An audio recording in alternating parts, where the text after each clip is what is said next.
additionnel après le 12 ter, un amendement 227 du gouvernement, Monsieur le Ministre.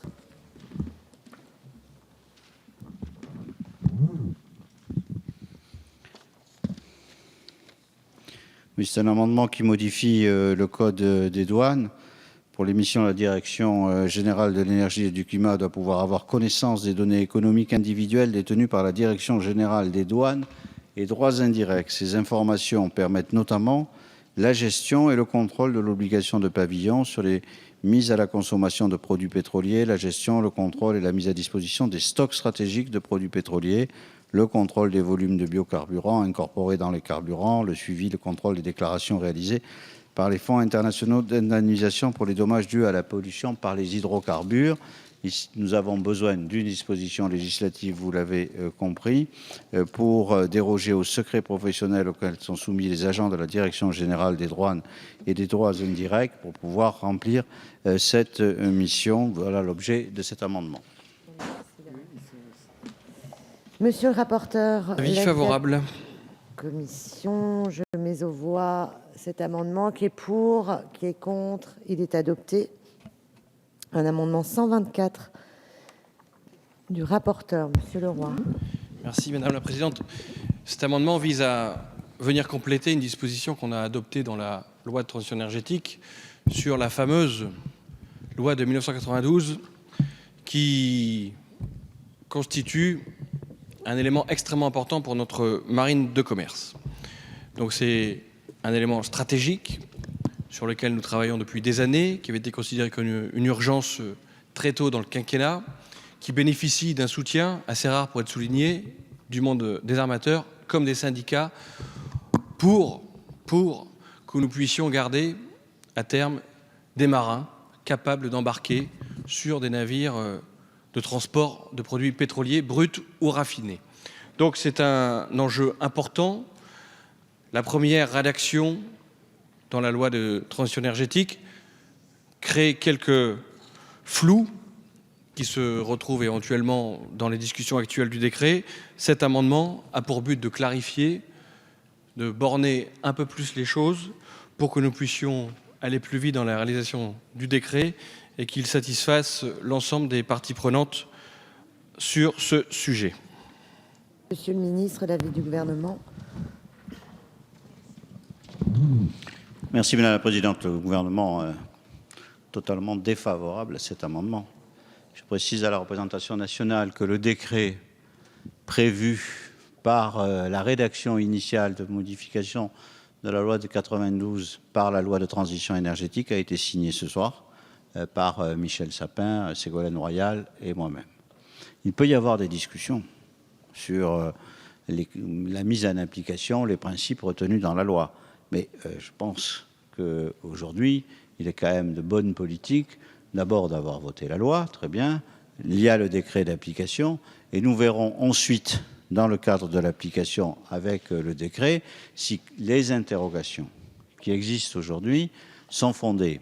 Ne pensez pas qu'il y ait des interrogations sur les objectifs.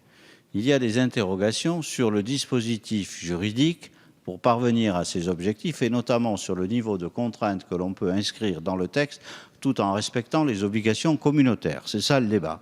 Ce que pense le gouvernement, c'est que le texte du décret qu'il a proposé permet à la fois de respecter ces contraintes et de parvenir aux objectifs.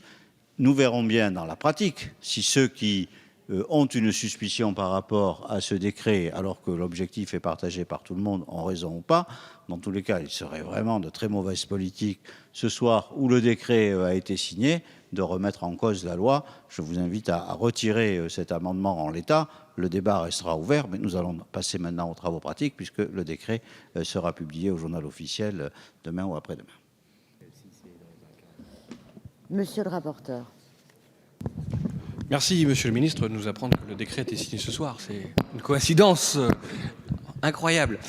Bon, écoutez, moi, j'entends ce que vous dites. On avait eu ces discussions en commission du développement durable. Je vous avais dit que je serais vigilant sur la suite des discussions sur le décret, qui, je pense que pour la bonne information de la représentation nationale, on doit dire, a été rejeté 2 fois au niveau du Conseil supérieur de la marine marchande.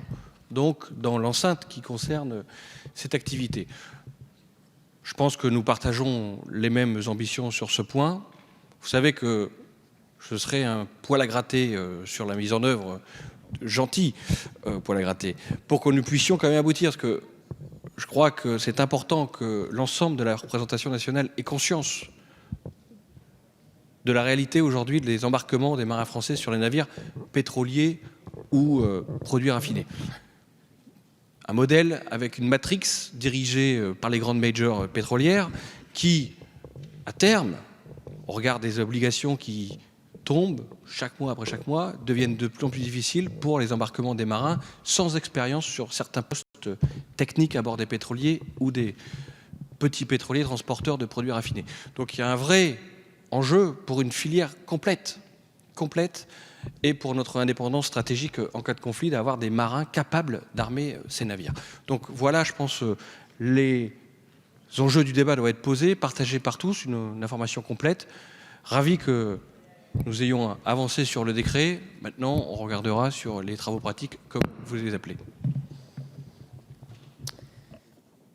Je tire mon amendement. Voilà. Nous en venons au 234, monsieur le rapporteur, pour la commission.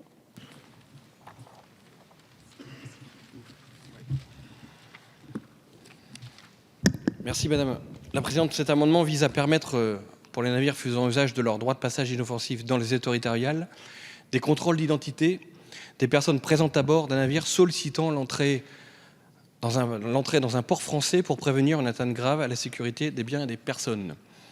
De créer un régime de fouille de sûreté non destructrice sur les navires aux fins de recherche d'armes et d'explosifs. Les recherches dans les locaux à usage d'habitation ou affectés à un usage privé sont très encadrées et leur régime serait dorénavant similaire à celui applicable aux contrôles effectués par les agents des douanes dans le cadre de leur mission. Donc nous entrons dans une série d'amendements liés à la prévention, à la lutte contre le terrorisme, donc d'actualité, et je pense qu'il faut que le monde maritime se mette également à la page sur ces problématiques. Monsieur le ministre, l'avis du gouvernement. Oui, merci Madame la Présidente. C'est évidemment l'objectif du rapporteur est partagé par le gouvernement qui, de son côté, naturellement, travaille sur ces questions. L'amendement a pour objectif de permettre donc à des officiers et des agents de police judiciaire d'arraisonner un navire et de procéder au contrôle à bord lorsque ce navire se situe dans les eaux territoriales en route vers un port français. À ce jour, ces prérogatives ne sont exercées que dans les limites administratives des ports et des eaux intérieures. Nous sommes d'accord sur l'objectif. Nous l'étions avant même, puisqu'on travaille sur ces questions. Le gouvernement a saisi le Conseil d'État d'une demande d'avis et nous avons eu des réponses qui nous amènent à vous demander de retirer ce texte. Mais le gouvernement prend un engagement, c'est de vous proposer, en tenant compte des avis du Conseil d'État que nous avons eus sur le travail qu'on a mené en parallèle pour le même objectif, propose d'ici la lecture au Sénat d'avoir simplement une rédaction qui sera compatible avec les observations du Conseil d'État. Donc je pense qu'il n'est pas nécessaire d'écrire quelque chose qu'il faudrait forcément remettre en cause. Donc je vous demande, au bénéfice de cet engagement, car l'objectif est partagé du gouvernement, de déposer un amendement au Sénat en ce sens, de retirer celui-ci. Merci, monsieur le rapporteur. Je retire donc mon amendement. Très bien. Des amendements de discussion commune. Le 80 n'est pas défendu. Et le 236, monsieur le rapporteur, pour la commission.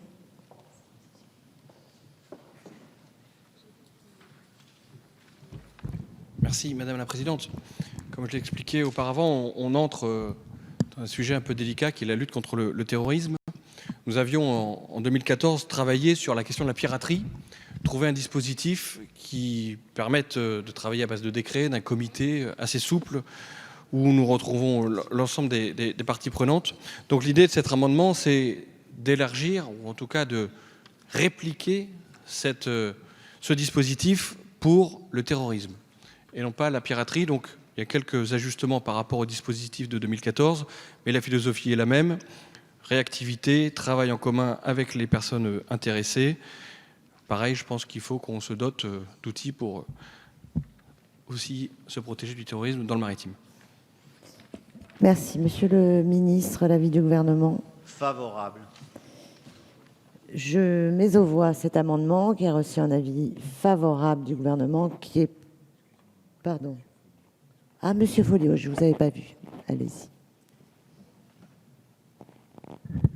Je voulais simplement dire que je pense que cet amendement est quelque chose d'important et que c'est quelque chose de très utile, un élément complémentaire, parce que, je veux dire, on voit que, j'allais dire, la menace, elle peut arriver tout niveau, elle peut arriver par la mer, et que dans ce cadre-là, le fait de pouvoir avoir cette capacité pour les ESSP, donc les entreprises de services de sécurité et de protection, c'est quelque chose de défense, c'est quelque chose de particulièrement important.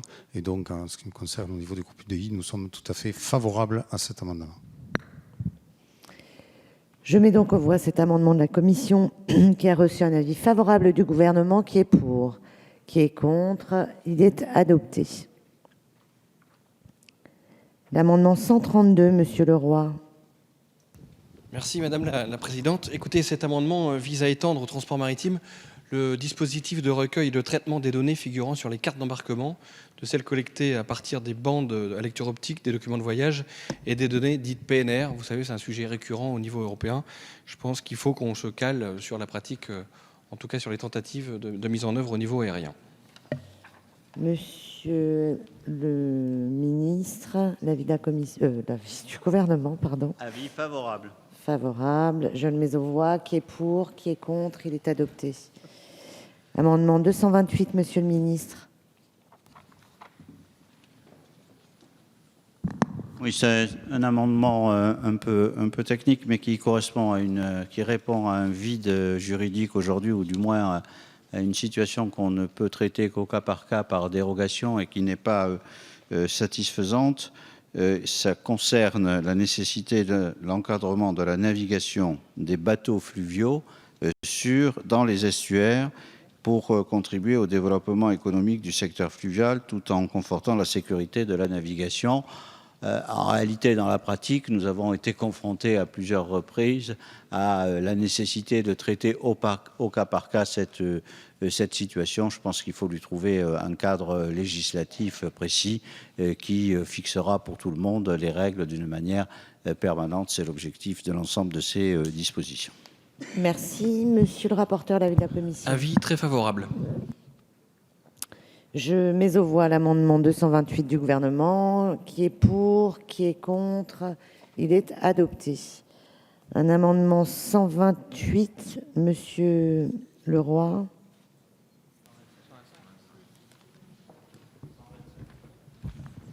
Madame la Présidente, je pense que c'est le 125 avant le 128. Absolument. 125, Donc, pardon. le 125 est lié à la prise en charge des frais liés à l'évaluation de sûreté dans les ports et installations portuaires pour qui sont actuellement à la charge des autorités portuaires et qu'ils soient aussi à la charge des exploitants bénéficiaires de ces installations de sûreté. Monsieur le ministre, l'avis du gouvernement. Favorable. Je le mets aux voix. Qui est pour, qui est contre. Il est adopté. Le 128, Monsieur Leroy. Un amendement de précision. Monsieur le ministre, l'avis du gouvernement. Favorable. Je le mets aux voix. Qui est pour, qui est contre. Il est adopté. Le 130, Monsieur Leroy. Le 130 porte aussi sur des questions de sûreté portuaire, sur la création, en tout cas la mise en œuvre des zones portuaires de sûreté. C'est un vrai sujet, notamment sur la zone de Calais, donc qui vise à donner des bases légales un peu plus claires pour que nous puissions travailler de manière sereine sur ces questions. Donc,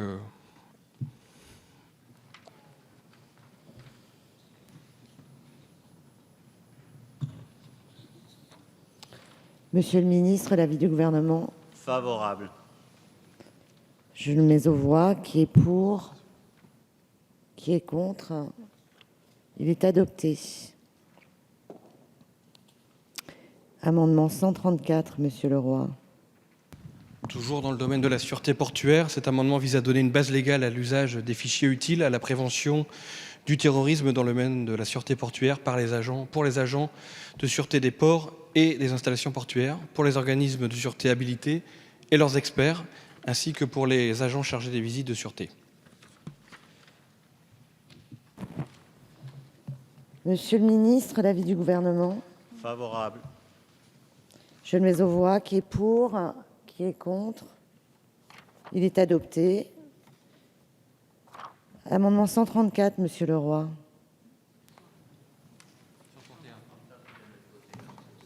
Pardon? Ah, on vient de l'adopter, pardon. Le 131, Monsieur Leroy. Dans la série sûreté portuaire, c'est pour travailler sur la question des sanctions. Monsieur le ministre, l'avis du Gouvernement? Favorable. Allez, hop. Qui est pour? Qui est contre? Il est adopté. Et le 122, Monsieur Leroy. 122 concerne aussi les zones d'accès réservées dans les ports, les ARS. Donc le dispositif, un nouveau dispositif proportionné en pleine cohérence avec les dispositions prévues à l'article L 2242-4 du même code pour prévenir les intrusions dans le domaine d'accès ferroviaire. Vous savez que c'est notamment le cas à Calais. On a un problème de coexistence entre la ZAR portuaire et la zone d'accès réservée ferroviaire liée à la présence du tunnel sous la Manche. Monsieur le ministre, l'avis du Gouvernement? Favorable. Je le mets aux voix. Qui est pour? Qui est contre? Il est adopté.